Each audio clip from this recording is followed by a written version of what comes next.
Hello everyone, welcome to Power Electronics session 12.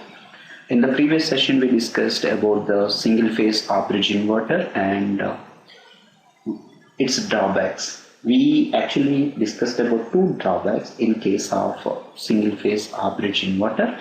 One is we require 3-terminal DC source. Most of the times we will not have. For that we need to go for extra terminal. That's the first one. And second thing is we need to have we can't utilize the complete source voltage. That means even though we are giving source voltage as VDC, but we are getting output voltage as VDC by 2. So that's another problem.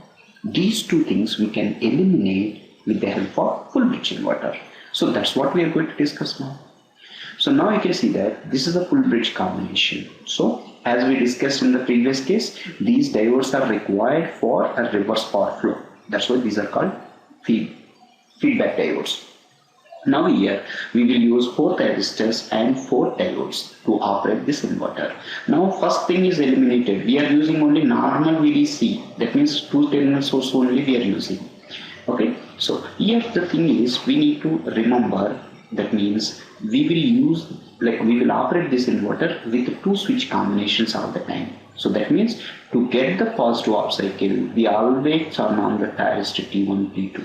Okay, to get positive off cycle. And T3 and T4 will be operated to get negative off cycle. And diodes will be required whenever we want, we need to have the reverse power flow. When you have the inductor or inductor capacitor in the load, then only we require, otherwise it is not. Okay, so that's what. So now we will discuss about the resistive load and then we will go for inductive load. So I don't want to spend much time in case of inductive load also, as we already discussed clearly in case of off-bridge inverter how the inductor load will be different. But only thing is I'm going to give the kind of direct waveforms and then we will discuss about that. Okay. So first we will discuss about the resistive load. Assume we have the resistive load here. Okay, and to get the positive off cycle, we always operate the thyristor T1 and T2. So now assume at T equal to 0, we turn on the thyristor T1 and T2. Okay, T1 is in conduction, T2 is also in conduction. That means both are acting as short circuit.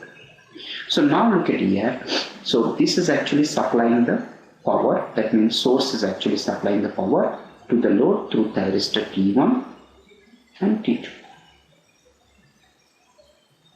We already assumed this is the positive voltage polarity and this is the positive direction of current. So that means if you take the previous circuit, we assume that this is the positive direction of current and this is the polarity of the voltage. Now if you look at here, the current is also in the positive direction and voltage is positive. That means when T1, T2 are in conduction, T1, T2 are in conduction, output voltage will be, now look at that. What is the output voltage? If you want to know, that means you can see that this output voltage, positive voltage polarity is connected to positive polarity of the source. That means output voltage will be positive. So if you want to know what will be the equivalent circuit, means it will be simple like this.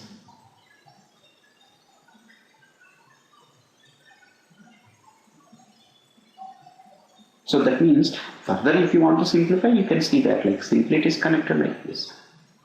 Resistance is connected to source like this. Now it is VDCs will be appearing across the source only. So across the load. That means output voltage is nothing but VDC. And load current is actually same as assumed direction. That's nothing but it's a positive.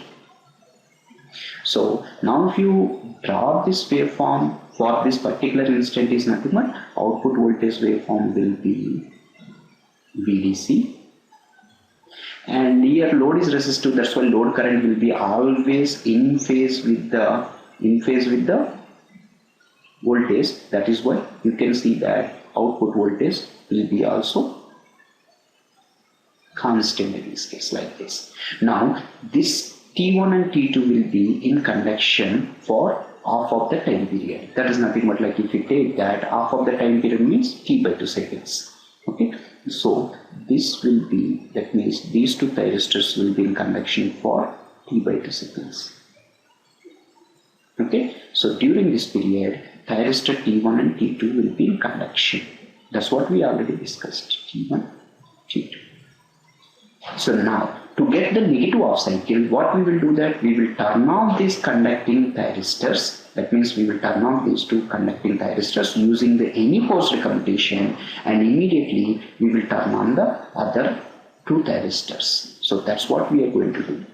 Okay, so that means we will actually turn off these two conducting thyristors and turning on the other two thyristors. Other two thyristors means T3 and T4. If you turn off T1 and T2 means output voltage will be 0, current will also be 0 because the load is resistive load. So that's why it will allow the sudden change in current. That is why we can see that like sudden change in current. That's why thyristor T1, T2 is turned off means immediately load current and voltage will be 0.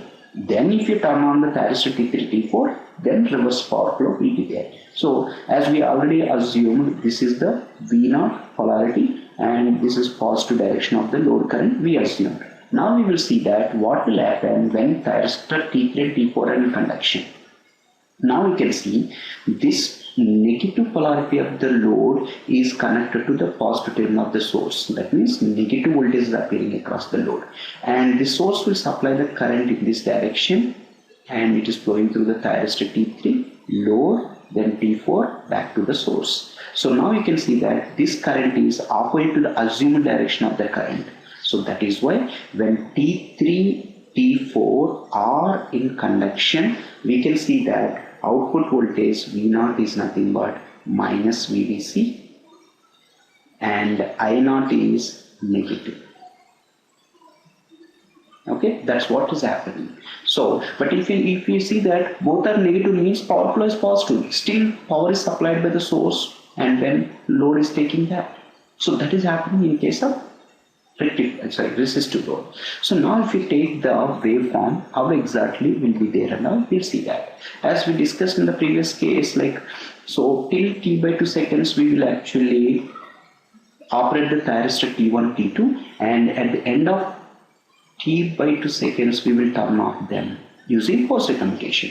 Once you turn off these two thyristors, then load current and voltage both will come to 0 instantaneously. That means immediately because of the resistive load.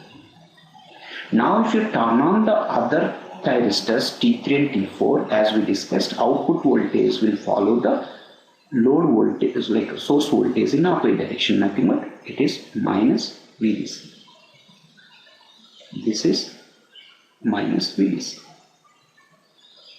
So again these two thyristors, both the thyristors will be in conduction for next T/2 seconds, and then we will turn off these two thyristors and then turn on the thyristor T1, T2 again to get the positive off cycle.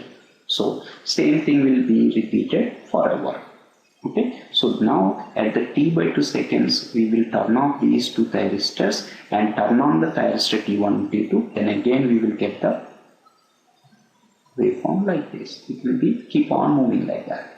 Current waveform will be exactly similar to the voltage waveform because of the resistive load, pure resistor. So like that. So that means here in this duration we will have like this is nothing but like again T/2 seconds. So in this duration thyristor T3, T4 will be in conduction, and so on again T1, T2. So it will be continued. Now we can see that this is the total time period of the output voltage. Okay, so but remember here instead of VDC/2 we are getting VDC. That is the second drawback of the off bridge inverter is resolved by the full bridge inverter. So that's what happened. Okay, so this is with respect to resistive load.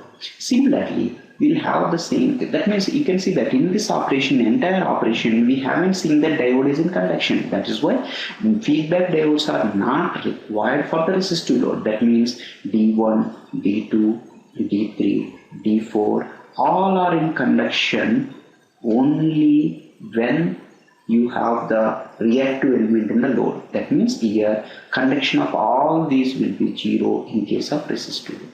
No conduction at all. Okay, so that's what we need to remember. Next, move on to inductive load. So inductive load, as we discussed, so if you have an inductor, then obviously we require the feedback diodes. If feedback diodes are there, then only you will have the reverse power flow. That also we will discuss, but not like extensively enough. We will see that. For first time, we will turn on the thyristor T1 and T2. If you turn on the thyristor T1 and T2, then circuit diagram will be like this. So that means you can see that the power will be supplied by the source that is flowing through the thyristor T1, then load, then back to the source. So T1, T2 are in conduction. So when T1, T2 are in conduction means you can see that we will draw the waveform later on, but remember here three things we are actually going to discuss now. One is T1, T2 are in conduction. That is what here we need to remember.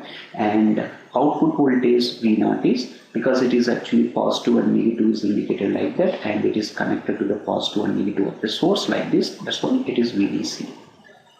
And load current is in the assumed direction of the positive. So that's why it is positive. Okay, and another current we are taking now, that is nothing but source current. You can see that this is IDC. So IDC is actually starting from, it is actually coming from the source or going to the source. If it is coming from the source means it is positive. So remember this. Okay, so source current is also positive. So these are the things. Finally, we will draw the waveform later on. Next, and like after like kind of like to have the negative off cycle, we need to turn off these two thyristors. Once these two thyristors are turned off, then immediately we will try to turn on the T3 and T4. But this T3 and T4 will not allow the opposite direction of the current. That's why this positive direction of the inductor current forces the diode D3 and D4. If diode D3 and D4 are in conduction, because like you can see that at the end of the, like while turning off the thyristor T1 and T2, the load current direction is like this. Now if you are trying to turn on the T3 and T4, but these will actually allow the current in this direction, not in the opposite direction. That's why while turning on the T3, T4, this load, that means load positive current forcing the diode D3 and D4 in conduction. You can see that now this current is flowing through the diode D3 source and like this. So now this load current is in the assumed direction of the positive current. Okay, that means when D3, D4 are in conduction, that means during on duration of this, you can see this negative terminal of the load is connected to positive terminal of the source. That is why output voltage during this period is minus VDC. And load current I0 is positive current, because we assumed the positive direction of current like this. That means that's positive. Now you can see that this is actually source current. Now source current is going into the source. That's why source current is negative in this direction. Nothing but source is getting charged by the inductor. Okay, so this is what we need to remember. Once this current, load current comes to zero, once this load current comes to zero, that means all the energy is transferred to the source. Then in that case, these diodes will be open circuited. Once these two diodes are open circuited, then immediately T3 and T4 are free from short circuit of the respective diodes. That's why these thyristors will be turned on immediately. Once these thyristors are turned on, then again source will supply the power back to the load like this. So in this case, these will actually in conduction acting as a short circuit. Now source is actually supplying the power to the load like this. But remember, this is the direction of the current, means IDC is positive because it is supplied to the source, and current direction in the load is opposite to the assumed direction. That's what you need to remember, opposite to assumed direction. And this negative terminal of the load polarity is connected to positive terminal of the source. That's why voltage across the load is negative. So when thyristor T3 and T4 are in conduction, output voltage will be negative VDC and load current I0 is also negative. Remember, both are negative means power flow will be positive. That is nothing but, even though direction of voltage and current are different, but the load is getting the power from the source. That is why you can see here source current is also positive, because source is supplying energy to the load. Okay, so now after some time we will turn off these T3 and T4 thyristors to get the positive off cycle. To get the positive off cycle, we are turning off these conducting thyristors using the post commutation. Once these thyristors are turned off, then immediately we are trying to turn on the thyristor T1 and T2. When you are trying to turn on the thyristor T1 and T2, this negative load current will try to flow in the thyristor T1 and T2, but those will not allow the opposite direction current. That is why before turning on the thyristor T1 and T2, then this load current forces the diode D1 and D2 in conduction. So if diode D1 and D2 are in conduction, then as you know, the load current when you are trying to turn off the thyristor T3 and T4 is in this direction. Okay, now when you turn off these thyristors and immediately we are trying to turn on the thyristor T1 and T2, this current will try to flow like this, but it won't be. That is why this load current is actually forcing the diode D1 and D2 in conduction. Okay, so now look at that. Diode D1, D2 are in conduction means this is positive terminal of the load and negative terminal of the load we assumed, and the positive direction of the load current assumed like this. So now positive terminal of the load is connected to positive terminal of the source like this. That's why load voltage is positive, but load current is opposite to the assumed direction. That's why it is like this. And at the same time, you can see that now source is getting the current. That's why the IDC is also different. That means during D1, D2 are in conduction. Okay, during this time, output voltage will be VDC, positive VDC, and load current I0 will be negative current. Okay, and IDC will be negative. Okay, that's what we need to. And these diodes D1, D2 will be in conduction till the load current comes to zero, nothing but all the energy transferred back to the source. Then we will turn on the thyristor T1 and T2. Then as usual repeated cycle will be there. So in this case, what will be the output voltage and current waveform? We can see.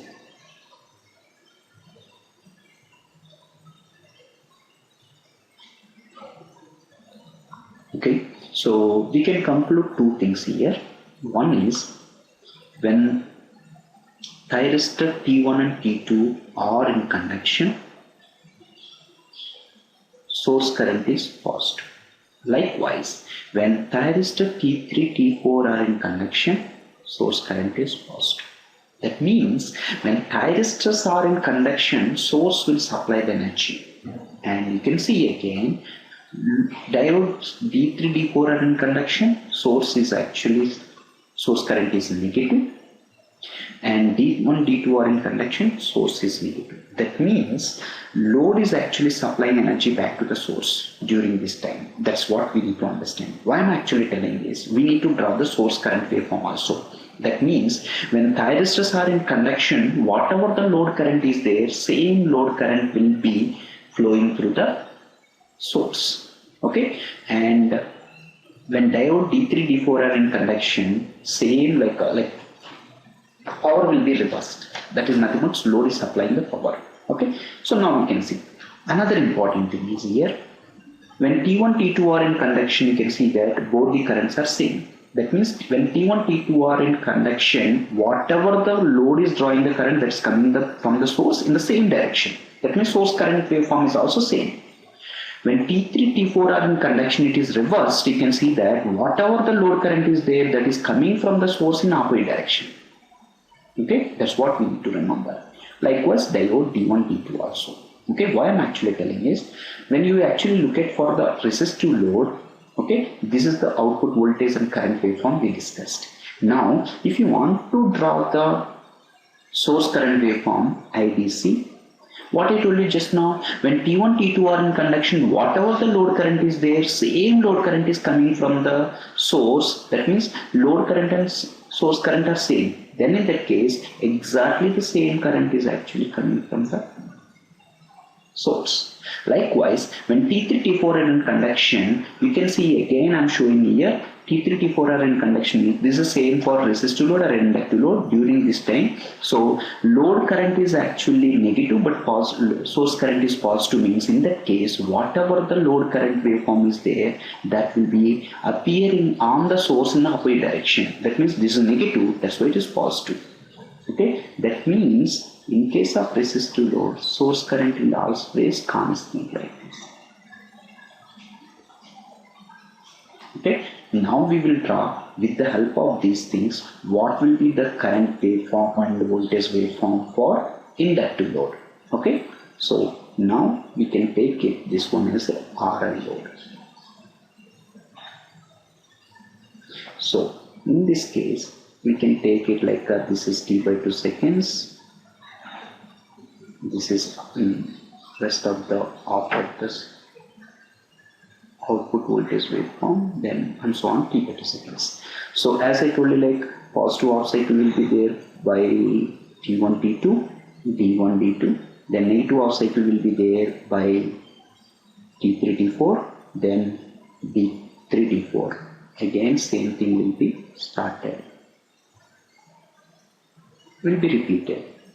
Now current waveform will be like this, but I will tell you that which devices will be supplying current and all. But if you assume previous pulse is there, means it will start from like this and then exponentially increasing, exponentially decreasing like this, then again like this, again like this. Okay, so this is actually by D1, D2, this is T1, T2, again this is by D3, D4, this is T3, T4, again this is again D1, D2, T1, T2 and so on like that. So now here we need to draw the source current waveform.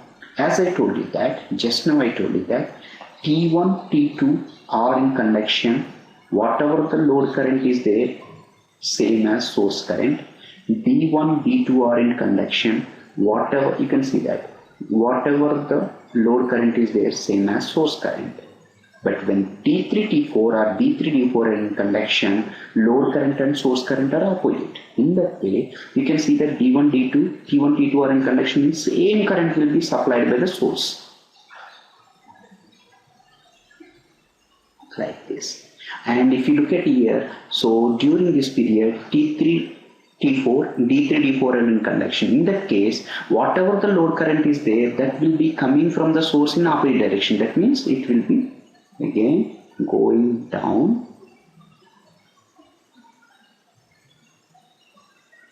Okay, it will be like this. Then again, T3, T4, D1, D2 are in conduction, means same current will be flowing through the source like this, and T3, D4 and T3, T4 are in conduction, means reverse current. So this is IDC for inductive current. Okay, so this is VDC, so this is V0, this is I0, this is source current. You can see one thing here important. So source current in case of inductive load completes 2 cycles. 2 cycles in 1 cycle of load current. You can see here, load current is completing 1 cycle here, from year to year. But this is completing 1 cycle here, then again 1 cycle. That's why this has the double frequency compared to this one. So that's what we need to remember. Okay. So with this, I'm stopping here and we will discuss the rest of the things in the next video. Thank you.